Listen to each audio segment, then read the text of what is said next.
So welcome to the podcast, Karenna. Oh, thank you so much for having me, Michelle. It's an absolute pleasure. So I would love to hear your story. I'd love to have you share your with the listeners how you became a fertility coach, what inspired you. Yeah, it's I've just always been obsessed, actually, probably is the best word, with the whole journey to motherhood. I think it's the most fascinating journey that we go through as women. It really can be. And yeah, just completely fascinated. And I used to think that was the medical side. So I actually nearly went off and trained to be a midwife and that Mm-hmm. sort of thing. But over the years, I really realized it was actually the mind side of things that I was Mm-hmm. fascinated by, and the impact that the mind can have on the body. And so I actually went off instead and studied, a degree in communications, but sort of majored in all motherhood and the sociology and all the amazing things around motherhood. And I've always volunteered in sort of birth circles or, hospital wards and all that kind of thing. Because I just honestly think it's the most amazing time It sure going through is. that whole transition. But I also just felt that there was just not enough support, not enough emotional support, that really it was often seen as quite a medical journey. Mm-hmm. And so I'm trained as an antenatal and hypnobirthing teacher, and I practice and do classes here in Perth, Western Australia. But I've just, and I also did my training for being a fertility coach and hypnofertility. And I just found over the years how incredibly powerful using these tools are to help people get pregnant. And so really that's become much more my focus now, is working, and for the last almost 10 years I've been working coaching now, all women all over the world, and just helping them through that phase. And I think one of the major things is they just often feel so alone, Yeah. not able to talk to many people about it. And so just be their guide and to try and provide them some tools along that journey and just be there as a support, I think, more than anything. Yeah, and I totally relate. It's interesting because I find people who are just drawn to working with women are obsessed. It just kind of feels like such a Yeah. calling. And it's just such a sacred, there's all these different sacred spaces or times in a woman's life Mm. when they're called, they feel that urge to have kids. And it's true that not a lot of people talk about it, and it doesn't seem to be something that's given as much attention emotionally. So a lot of No. women go through so many times feeling alone. And even when they're going through it with their partners, men and women take it so differently and they communicate Oh. differently about it. So many times women are left to feel very much alone in this process. Mm. What's great today is that there are more fertility coaches. It seems to be like a bigger thing than it was even like a couple Oh of yeah, years ago. definitely. And Yeah, hugely. also Yeah. it's huge. And also the community, it has to be one of the most beautiful communities I've ever seen, honestly. Yeah. The community, the support, the compassion, just the nicest Mm. people ever. Yeah, it really is. It's such a beautiful thing, and that everyone's in there supporting it. And often people say, oh, you don't, other people just don't get it. And I think that's why the TTC community is so strong, because Yeah. everyone gets it. Everyone understands all those nuances and sensitivities and some of the jargon and some of the medical journey that often people are going through as well. So it's such a big thing when you start off, that you're learning so much as you're going through and stepping into infertility, to then find people who get it and who Hmm. understand it and can help explain things or provide tips or just be there to just provide support, I think is just so wonderful. For sure. And I'm really actually very similar to you. I'm very into the mind because I I think know. the mind is Yeah. so powerful. And I would love to talk about that. I actually did hypnobirthing for when I was Did you? pregnant, Yeah. yes. Yeah. And I really do believe it's all about, and one of the things that helped so much is is not fighting that pain. And so Mm. it's kind of an interesting thing because when we get into the state of allowing, everything in Chinese medicine too, like everything falls into place Yeah. amazingly.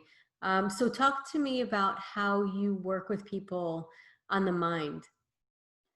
Well, I kind of take quite a more of a modern, multifaceted approach, because I think hypnosis is definitely one element of it, and I guess hypnosis merges into meditations and visualizations, really. So that's more the, I guess, consumer friendly term for it. Often hypnosis has some negative connotations that people think of, like clucking like a chicken on stage, Yeah. that sort of vision of hypnosis. But really just a daydream is a state of hypnosis. So we Right. do it all the time, every day. So, or listening to a meditation is actually a state of hypnosis. So one of my major things that I love to use and encourage people to use is guided meditations, guided visualizations.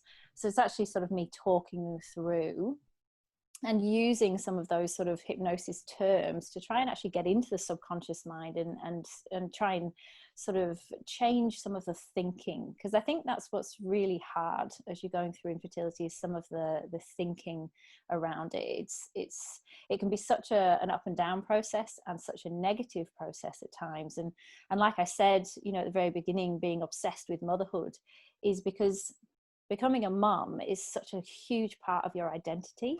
Mm-hmm. It's a part of who you are. So infertility, every negative touches on that core of your soul, like core of who you are.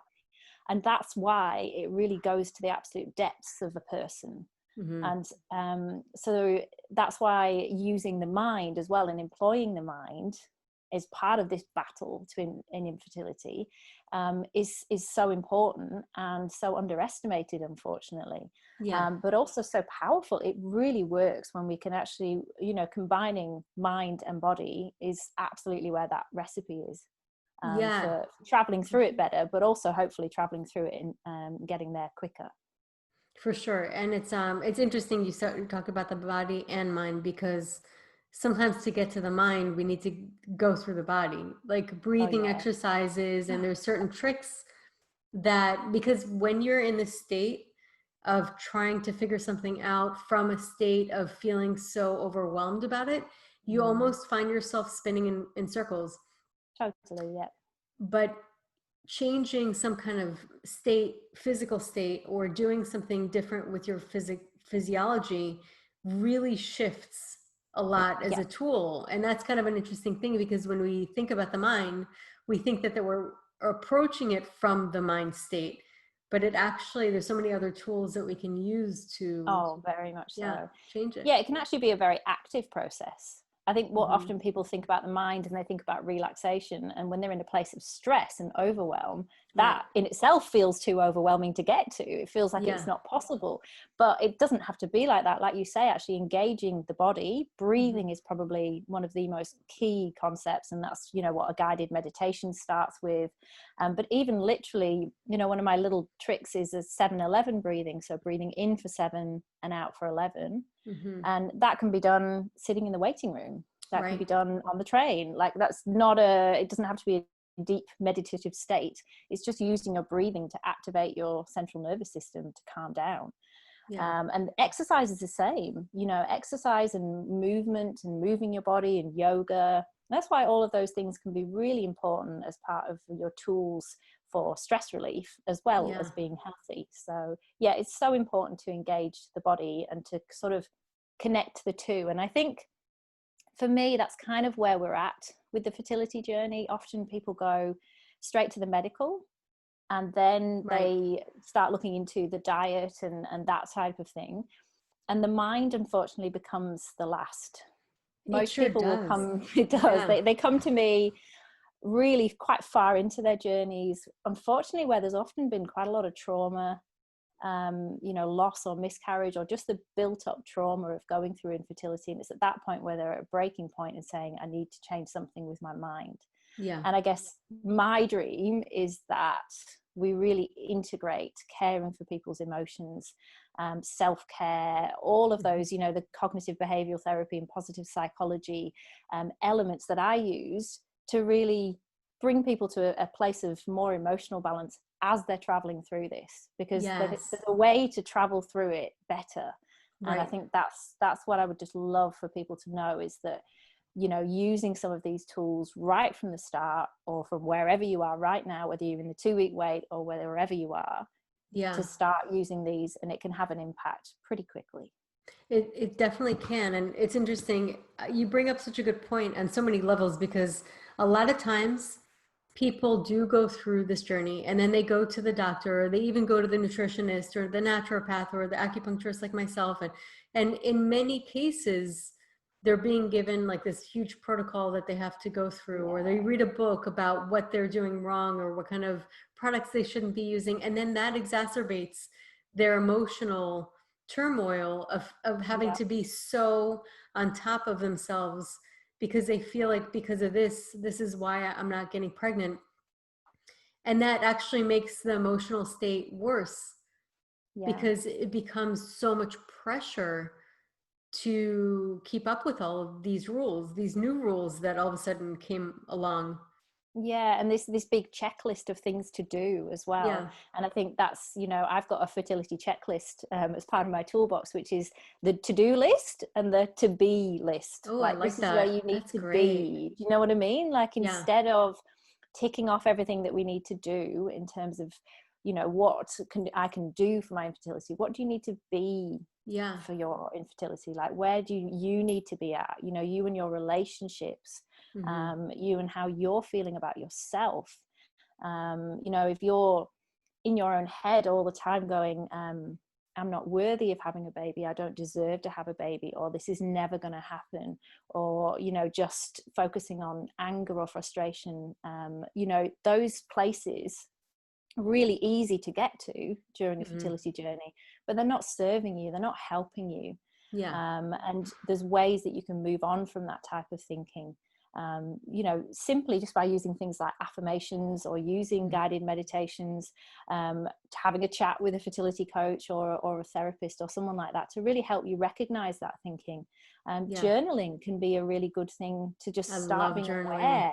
You Yeah. know, it's great, isn't it? Because that's the first step, is always awareness. And if we can Yes. just write down some of those thoughts that you're having, and then you could, that awareness just makes you go, whoa, I'm really not being very kind to myself, Yeah. not helping myself, you know. And I'm not out there saying you've got to have your positive pants on every day, like Yeah. that's not possible. But it's about thinking, okay, well, what's actually going to be healthy for me to think, what's rational for me to think, you know. Yeah. So and just doing that, you know, checklist in your mind, is this rational, is this true, is this helping me, you know. And often I would say it's not. So I think it's to take control of our thinking, because there's so much we can't control, Yes. but the one thing that we can control is us, right at the center of this journey. Yeah. And if we can be better, we can be facing it better.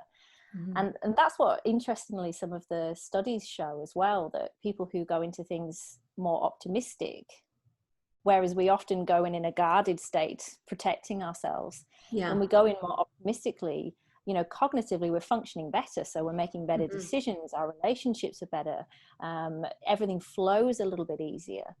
So actually we're putting ourselves in a better place to go through what we're going through by being in a better place Absolutely. mentally.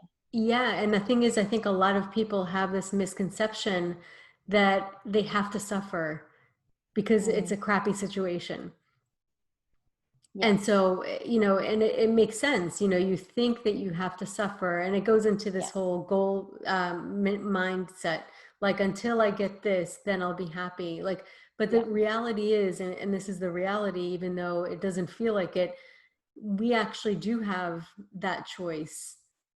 Even though it's a difficult journey, we still very. do have that choice, even though it feels like we don't. Yeah. And that's why I always say is, when you're going through infertility, you've got to, like, a zoom lens focus on what your goal is. And it often means that you're shutting out a lot of the other things in your life. And some of that's Hmm. necessary. That can be a good thing. But Yeah. often what I want to do with clients is just try and widen it out a little bit, widen that lens, so they're seeing a little bit more around the good things that are going on in their life right now, because there will be some, however small. Hmm. And you know, using your journal as well as a gratitude journal and writing down 3 things that you're grateful for each day, again, it It's changes miraculous. your awareness Yeah. over to, oh, what's good in my Yep. life. Yeah, and And it's that interesting really, because when sorry you're Michelle, you saying, go. oh, no, no, no, I'm sorry. When you were saying about widening the lens, it almost feels like immediately that's taking off the pressure Yeah, because you're totally. just getting more space. Yeah, and also just saying to yourself, I am okay.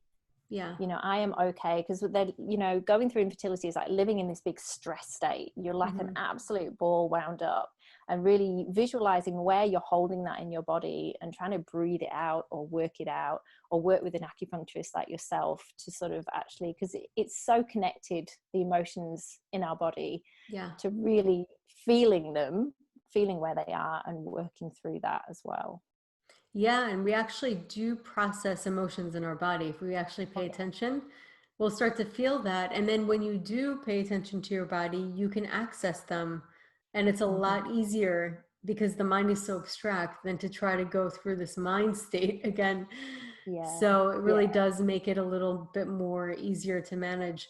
You spoke about visualizations. I really believe in the power of Oh yeah. visualizing, and I know that they've done studies on Mm-hmm. athletes who have visualized like shooting a hoop, Yep. and then they would have a group of another group that actually would practice, and a group that didn't do anything, no Yep. visualizing, no. And I think that the the visualizers were like a 1% from the people who actually practiced, and Yeah. that was like, I don't know how many, like in the tens more than the people that didn't do anything at all.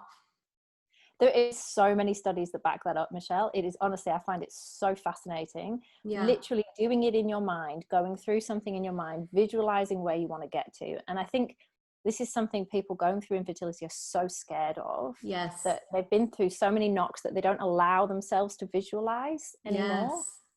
But I'm like, it's hard. And I say, look, you're not going to be able to do it every day, but just let yourself go there. Let yourself Yeah. go to that place. And you can almost see them just go, oh, you know, you see the body reaction when they allow themselves to go to where they're trying to get to, and live in that, because that's where you're trying to get to, and that's where the hope is still burning for. But it's just Yeah. all this stuff that's kind of built up on top of it. So it's really important to try and visualize that. And but you can use it not just about visualizing the end goal, but you can use it in so many different ways. Like I've got a whole series of visualizations that go through the IVF process for each stage of the IVF process.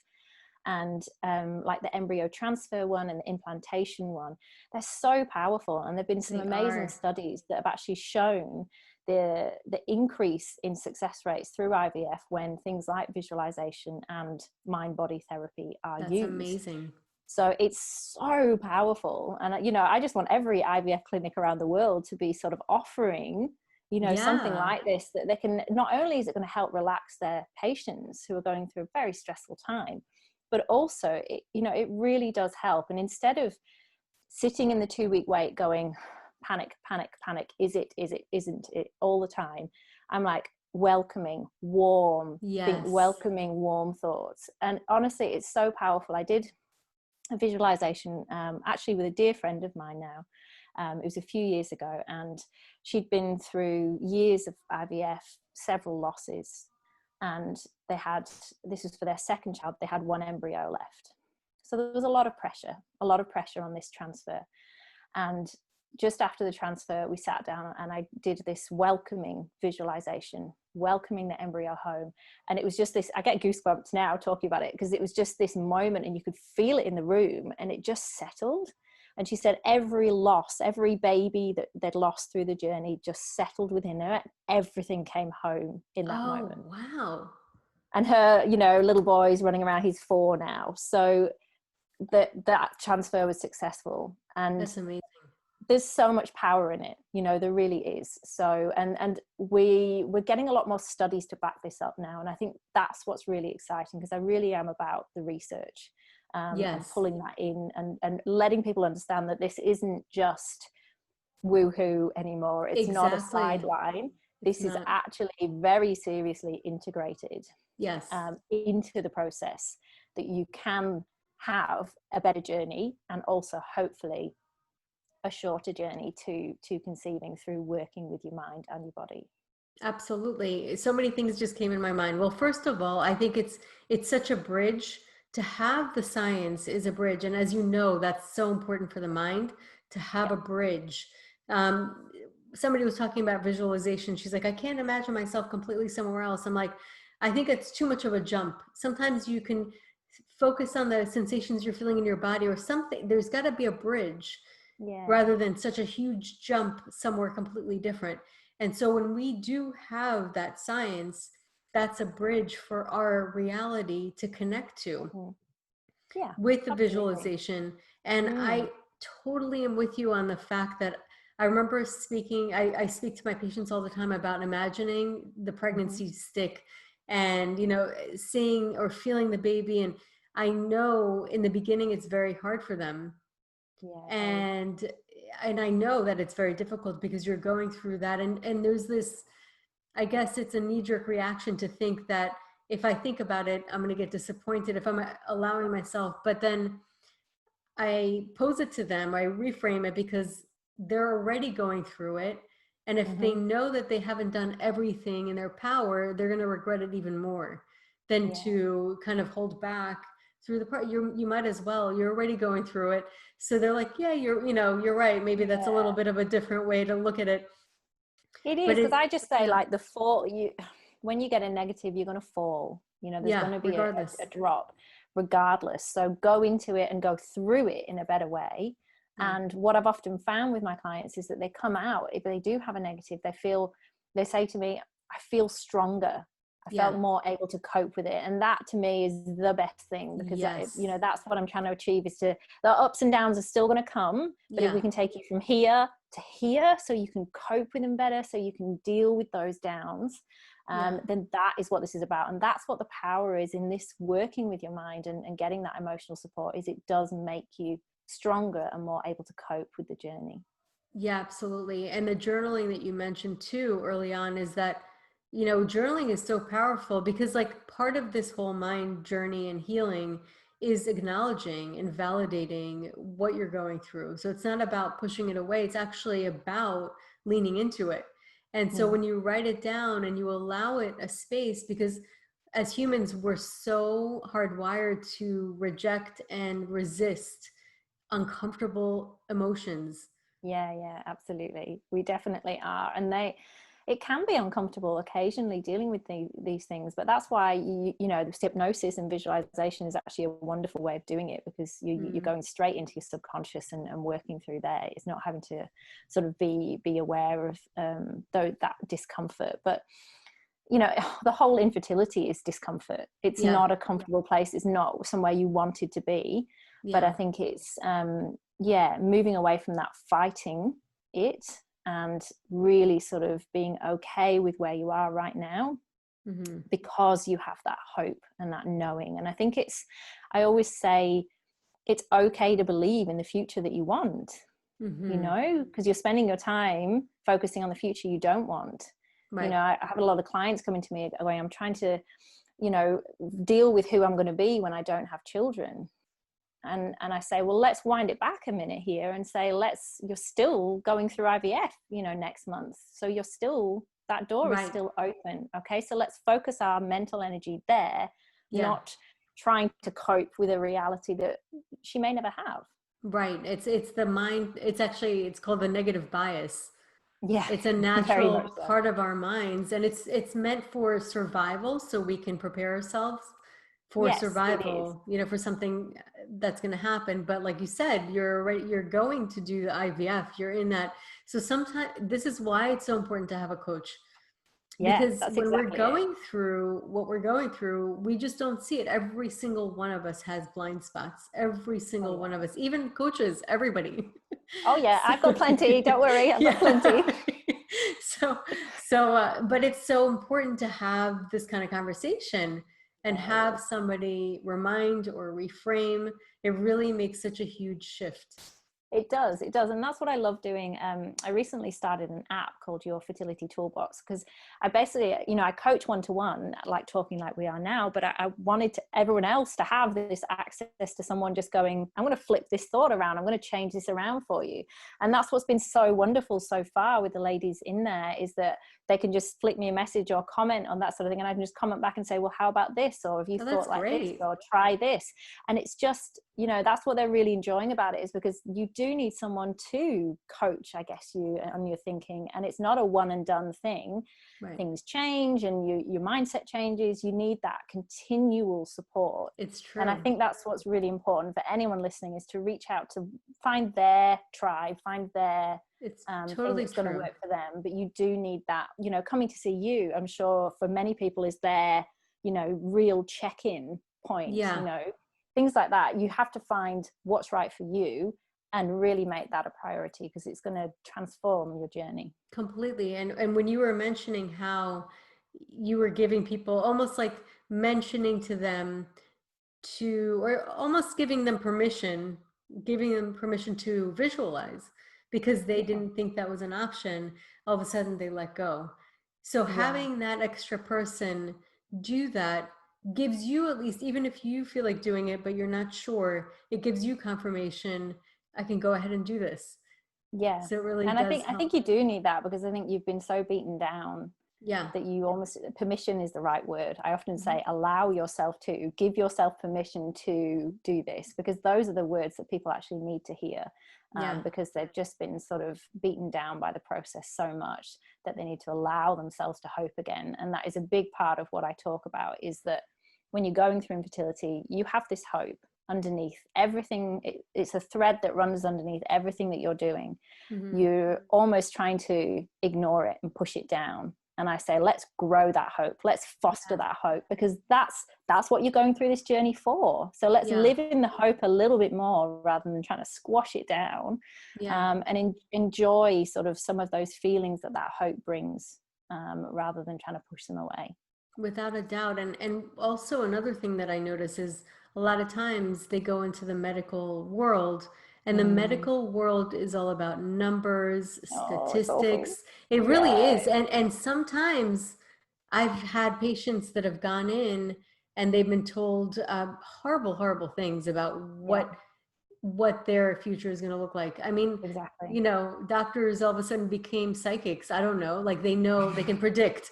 But the truth is, a lot of times, um, patients that have been told they cannot get pregnant on their own, after working with me, not just me, but also changing their lifestyle, Hmm.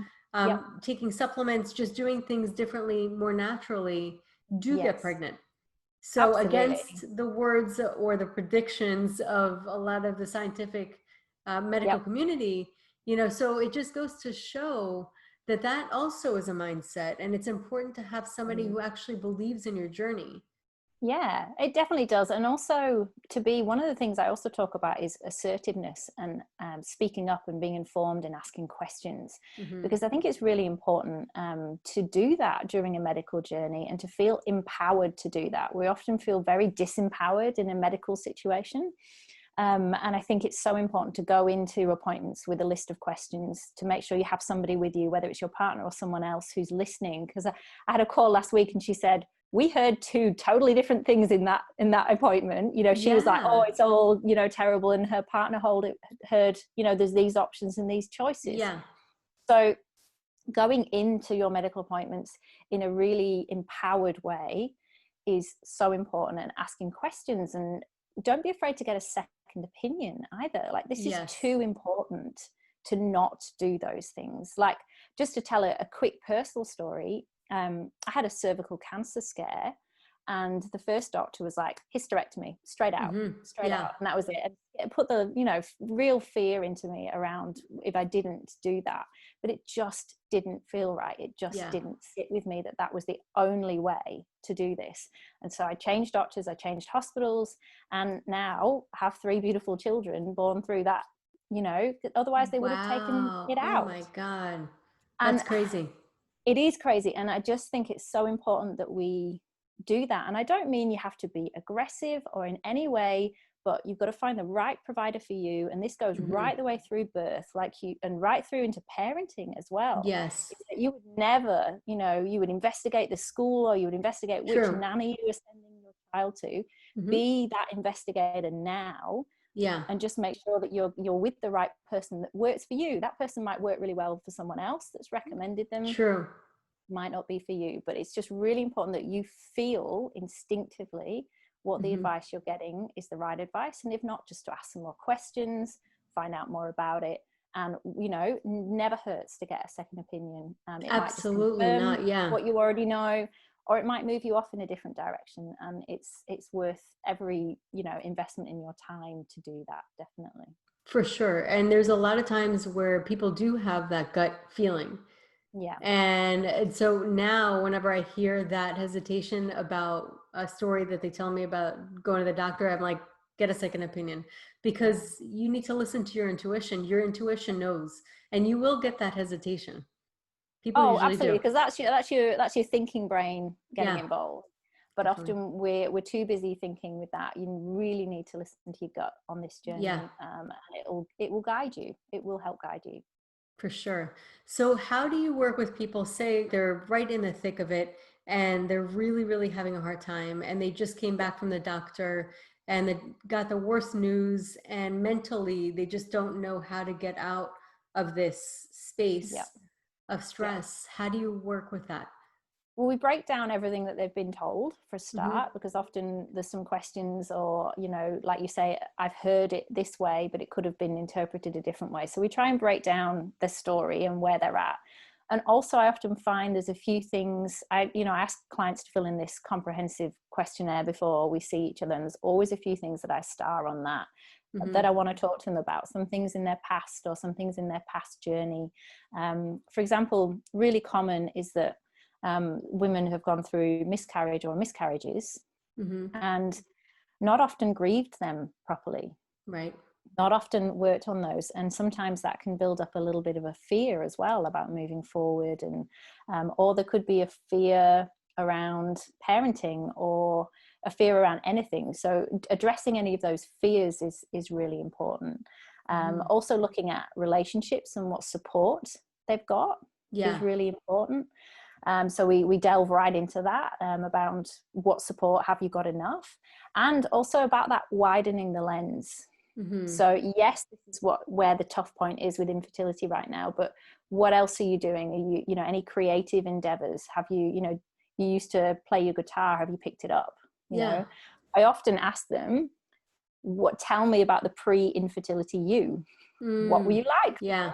Tell me. And they just, like, the smile lights up and they tell me these things, and I'm like, right, how do we bring some of that back into the now, because it's Yeah. possible.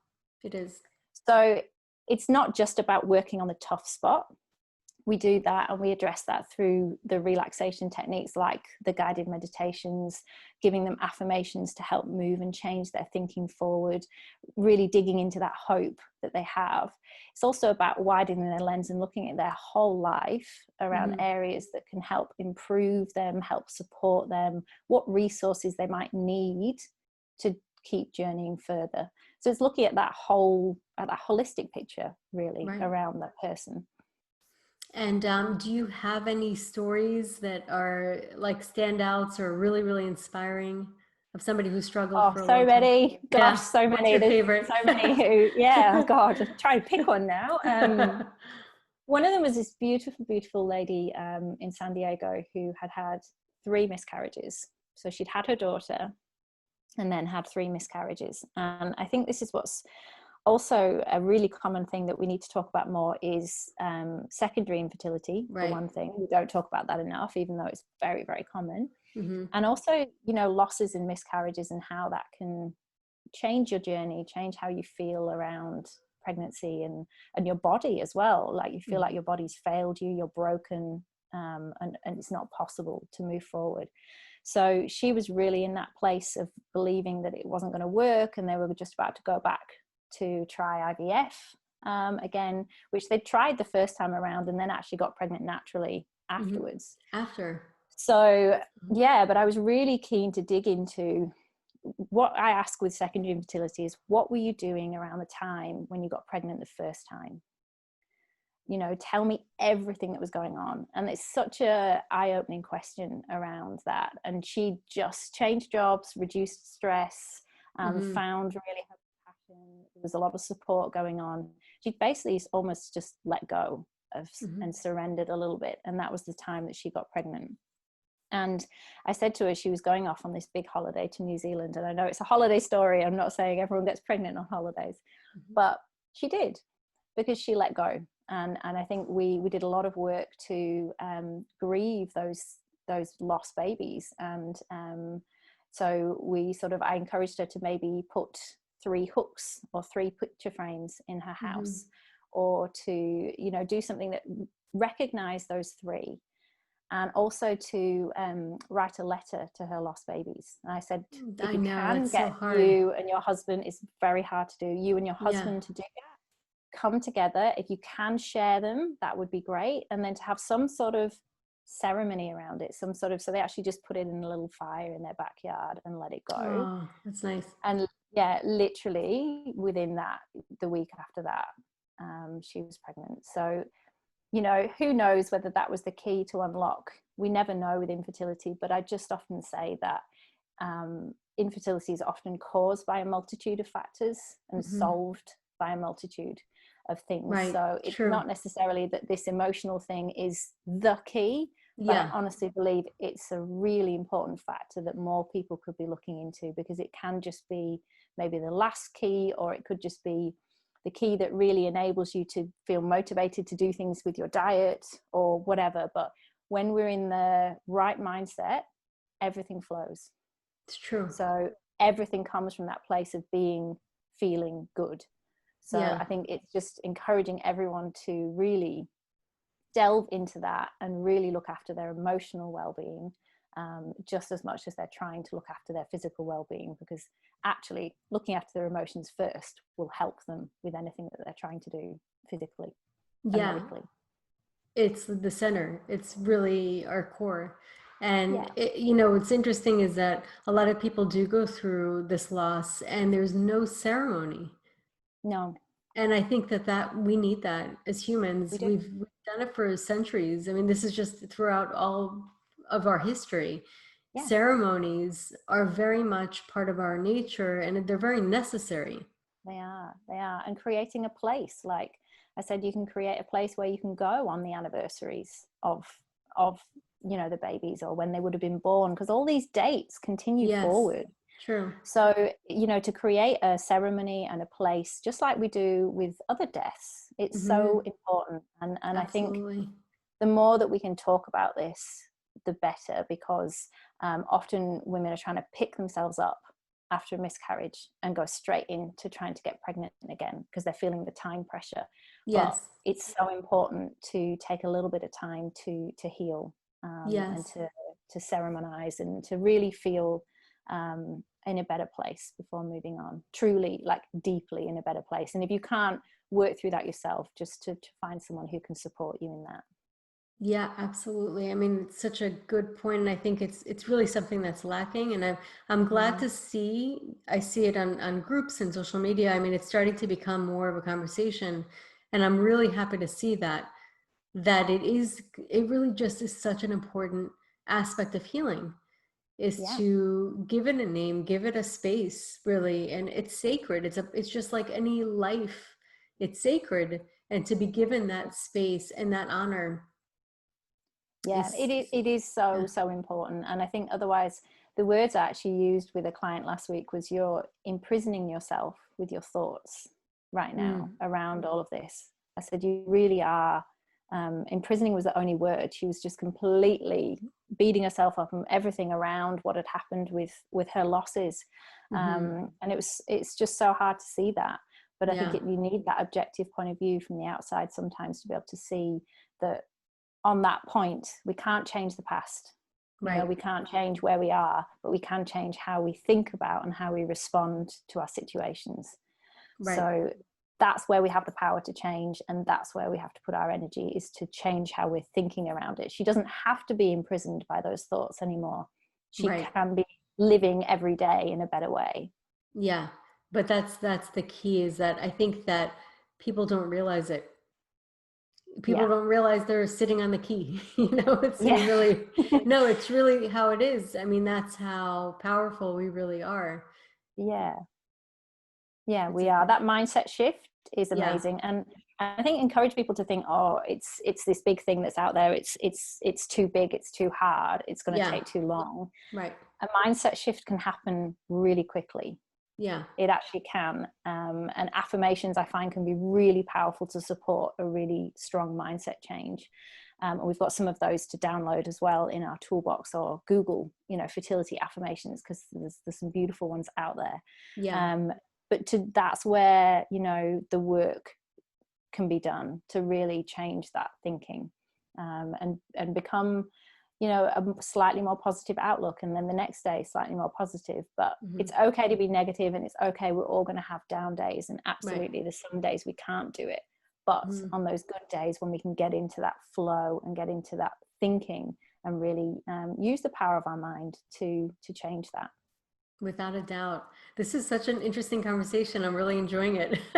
Yeah, me too. This is my favorite topic, my little soapbox. I could talk about this all day long, because it's just, yeah, exactly. And everything, all the wonderful things that you do to support women through that. It's just fantastic that we have that now, and that it's become so a part of it. And that's the hope and the dream, is that just as sort of acupuncture has become very aligned to infertility and IVF, that, you know, alongside this work that you do and what I do on the mindset and the emotions and things also becomes fully aligned. So anyone going through it now and in the future knows that they've got this whole body of support around them. Totally. Yeah, without a doubt. So for people who are interested in learning more about you and listening to your podcast, how could people find you? Yeah, well, you can find me over at yourfertilityhub.com. So we've got our podcast, we've got our toolbox, which is an app that you can download. We're not in the App Store yet, but we will be soon. So you can download that, and that's actually full of tools. So the tools that we've talked about, like the guided visualizations, the affirmations, all the IVF support materials, all materials on stress and relaxation. Plus, I've partnered with some amazing people from around the world on all the body stuff. So there's meal plans and yoga and all this kind of thing. And it's also a community. So we're trying to build a community of women supporting each other, and a positive community. And I'm in there every day, thought reversing, changing thoughts, supporting and that sort of thing, and coaching through that app. So if that's something that would interest you, come along to yourfertilityhub.com and have a look, and see if you can get some support from that. That sounds fabulous. Thank you so much for coming on. I had a great conversation with you. Thank you so much for having me, Michelle. I really, really enjoyed it.